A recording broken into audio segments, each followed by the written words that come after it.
Hello, कैसे हैं आप सभी लोग? अच्छे हैं? अगर आप अच्छे तो हम भी अच्छे होंगे, क्योंकि हम दोनों की तैयारियां तो वैसे ही चल रही हैं। आज हम लोग देखेंगे प्रकाश के परावर्तन में अवतल दर्पण और उत्तल दर्पण के क्या उपयोग होते हैं, कहाँ पर इसके उपयोग किए जाते हैं। फिर उसके बाद हम लोग देखेंगे कि दूरियां नापने के लिए चिन्हों का क्या प्रयोग होता है, कहाँ से दूरियां मापी जाती हैं। ये 3 हेडिंग आज हम लोगों को पढ़ना है। चलिए जल्दी से लगा लिया जाए हेडिंग आज।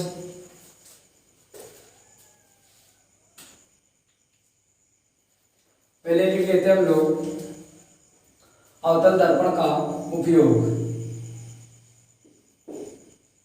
अवतल दर्पण का उपयोग किसका? अवतल दर्पण का उपयोग। तो अवतल दर्पण का उपयोग कहाँ किया जाता है? बड़ी फोकस दूरी तथा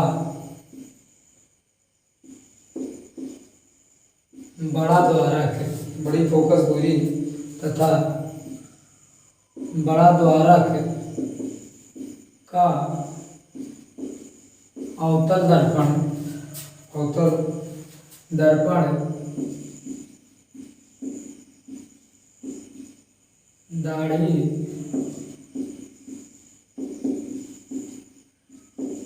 बनाने में किया जाता है। यहाँ ध्यान दीजिएगा क्या होता है कि जो अवतल दर्पण हमारा होता है, अगर उसका द्वारक क्या हो? बड़ा हो। बड़ा द्वारक का अगर अवतल दर्पण लेते हैं तो उसको हम अपने चेहरों को देखने के लिए प्रयोग करते हैं। क्यों? क्योंकि जब बड़ा द्वारक होता है तो उसके सामने जब आपका चित्र होगा, जो चित्र बनेगा, प्रतिबिंब बनेगा, वह क्या होगा? बड़ा बनेगा।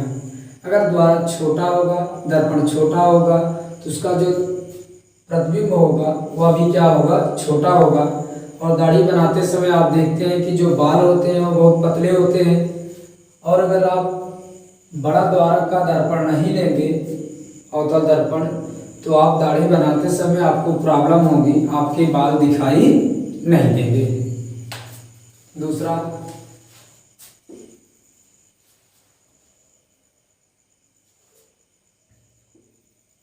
छोटे अवतल दर्पण का उपयोग, छोटे अवतल दर्पण का उपयोग क्या करते हैं? डॉक्टर आँख, कान, नाक, गले में प्रकाश, गले में प्रकाश के द्वारा जानकारी प्राप्त करते हैं। क्या करते हैं? छोटा जो अवतल दर्पण होगा, छोटे द्वारक का होगा, उसका प्रयोग डॉक्टर लोग करते हैं। इसलिए उसकी सहायता से कान में प्रकाश, यानी जो टॉर्च होगी, उसके आगे इस तरीके का लेंस लगाया जाएगा। छोटे अवतल दर्पण का प्रयोग किया जाएगा।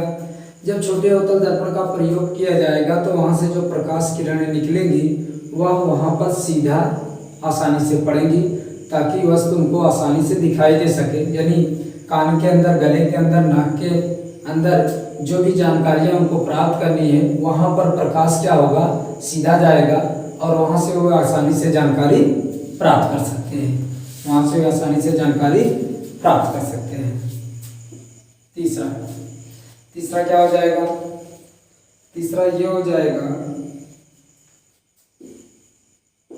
अवतल अवतल दर्पण का उपयोग और क्या किया जाता है? अवतल दर्पण का उपयोग टेबल लैंप, जो आप लालटेन देखते हैं उसमें भी किया जाता है, कि शैडो, इसमें शैडो में किया जाता है। शैडो मीन्स साइड में किया जाता है। एक और, यानी अवतल दर्पण का उपयोग टेबल लैंप में शैडो में किया जाता है, और आँख का नाक देखने वाले जो भी उपकरण बनाए जाते हैं टॉर्च टाइप, उसमें भी इस दर्पण का प्रयोग किया जाता है ताकि प्रकाश सीधा जाए। प्रकाश सीधा चलता ही है तो जिस स्थान पे वो चाह रहे हैं वहाँ पर आसानी से बन जाएगा।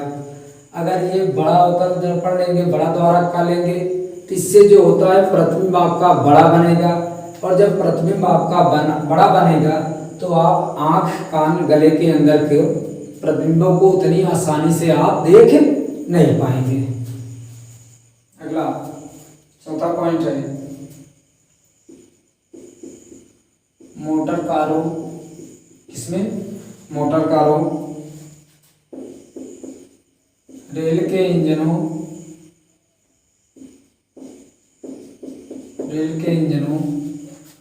और स्टीमर लाइट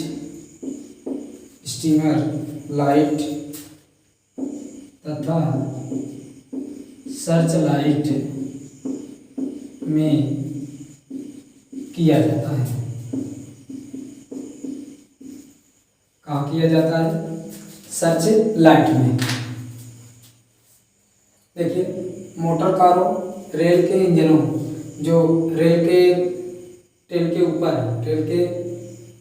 गाड़ी के ऊपर जो बत्ती लगाई जाती है, जो टॉर्च जलती है, जो लाइट जलती है, वहाँ पर इस अवतल दर्पण का प्रयोग किया जाता है। इसकी विशेषता क्या होती है, वहाँ लगाने का इसका मतलब क्या होता है? ताकि जो प्रकाश की किरण निकले, अगर इससे निकल रही है तो इसके आगे दर्पण लगाया जाता है। इस दर्पण की विशेषता ये होती है कि इससे निकलने वाले प्रकाश को वह सीधी रेखा में भेजे। कैसा भेजे? सीधी रेखा में भेजे, फैलने नहीं देता, बिखराव नहीं होने देता। नहीं तो प्रकाश यहाँ से निकले, लेंस के बाद चारों तरफ फैल जाएगा तो उसकी तीव्रता क्या हो जाएगी? कम हो जाएगी। जब तीव्रता कम हो जाएगी तो प्रकाश आपका ज़्यादा दूर नहीं जाएगा। इस दर्पण की विशेषता ये होती है कि ये लेंस के बल्ब के आगे जब लगाया जाता है तो उसकी विशेषता यही है, जो प्रकाश किरणें बल्ब से निकल रही हैं उन प्रकाश किरणों को समांतर रेखा में रखना। कहाँ रखना? समांतर रेखा में रखना। तो वह प्रकाश जो है अधिक दूरी तक जाएगा, अधिक दूरी तक ड्राइवर देख सकता है ताकि कोई उसको दुर्घटनाएं ना हो। तो बड़े द्वारक का अगर दर्पण है तो दाढ़ी बनाने में किया जाएगा। छोटे द्वारक का है तो डॉक्टर आँख कान नाक देखने में करेगा। अवतल दर्पण टेबल टेनिस शैडो में भी किया जाता है। जो टेबल लैंप आपके पास होता है उसमें भी किया जाता है। साथ ही साथ मोटर कार, रेल के इंजनों, स्टीमर लाइट, सर्च लाइट में भी किया जाता है। नोट कर लीजिए आप लोग।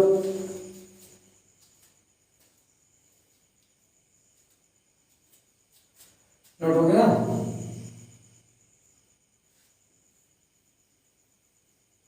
अब हम लोग देखते हैं उत्तल दर्पण के उपयोग। किसके देखते हैं? उत्तल दर्पण के उपयोग।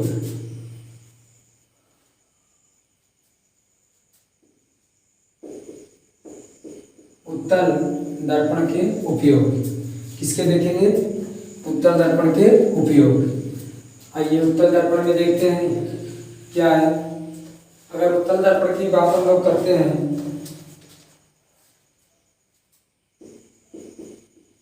उत्तल दर्पण किसका? उत्तल दर्पण का उपयोग स्कूटर, किसमें किया जाएगा? स्कूटर, मोटर कारों,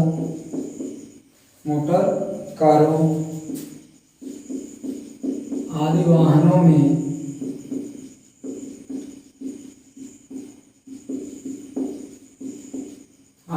में किया जाता है। किसका प्रयोग? उत्तल दर्पण का जो उपयोग है स्कूटर, मोटर कारों आदि वाहनों में किया जाता है। दूसरा पॉइंट ये है, हाँ, इसका मतलब क्या होता है, थोड़ा सा ये वाहनों में उपयोग करने का मतलब क्या होता है।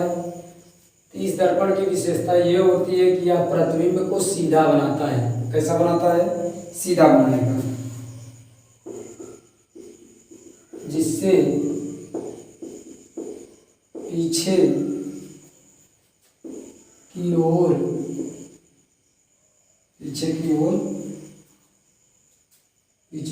के वस्तु का बड़ा प्रतिबिंब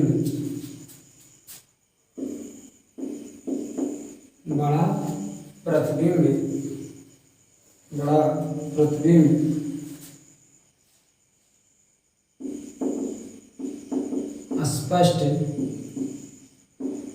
सीधा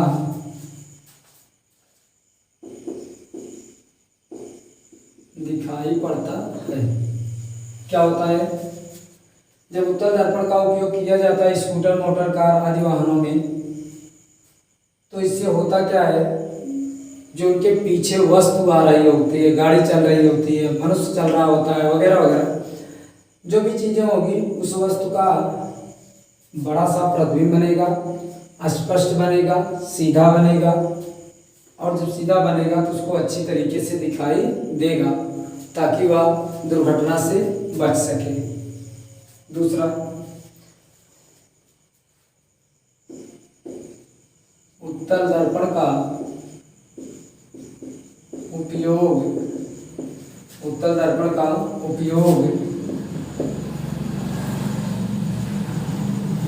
गली तथा बाजारों में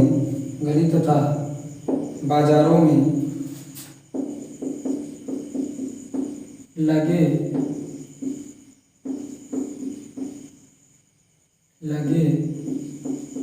लैंपों में, किसमें किया जाता है?